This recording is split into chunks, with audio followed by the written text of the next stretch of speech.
i-require ng Department of Health ang purchase booklet para makabili ng discounted na gamot ang mga senior citizen. Ang reaksyon ng mga pharmacist sa Frontline Report ni Marian Enriquez.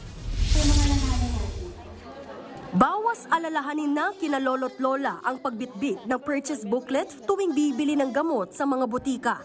Sa ilalim kasi ng bagong administrative order na inilabas ng Department of Health, tinanggal na ang requirement na magpresenta ng purchase booklet para makakuha ng 20% discount sa mga gamot sa butika. Sa booklet din sinusulat ng pharmacist kung ilang gamot ang nabili na at kailangan pang bilhin sa reseta ng mga senior para natatrack ang mga nabiling gamot.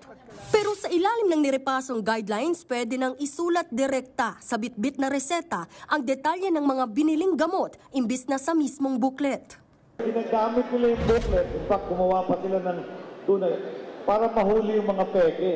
Kasi yung booklet nilagay naman talaga kasi lahat ng kamag-anak, anak, apo, nung senior citizen, bibili ng gamot, doon na. So pwedeng i-computerize yan. Sila meron silang digital. Parang nilagyan nila ng QR code. Pwede pa rin naman yon, pero importante lang naman, at least yung senior citizen makabili ka agad ng gamot.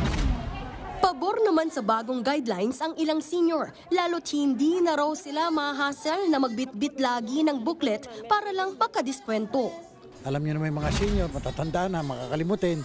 Minsan nakakalimutan yung ID, yung booklet. Kasi minsan, syempre maliit lang yung dala-dala mo, naiiwan mo yung booklet. Hindi mo na rin manghihinayang ka na lang.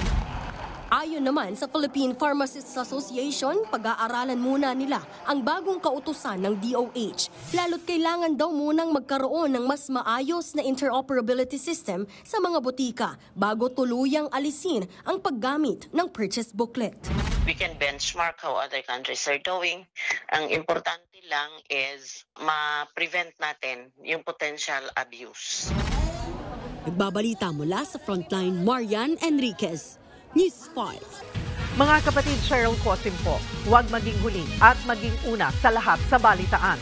Para sa tuloy-tuloy na talakayan sa Frontline, mag-follow at mag-subscribe sa social media pages ng News 5.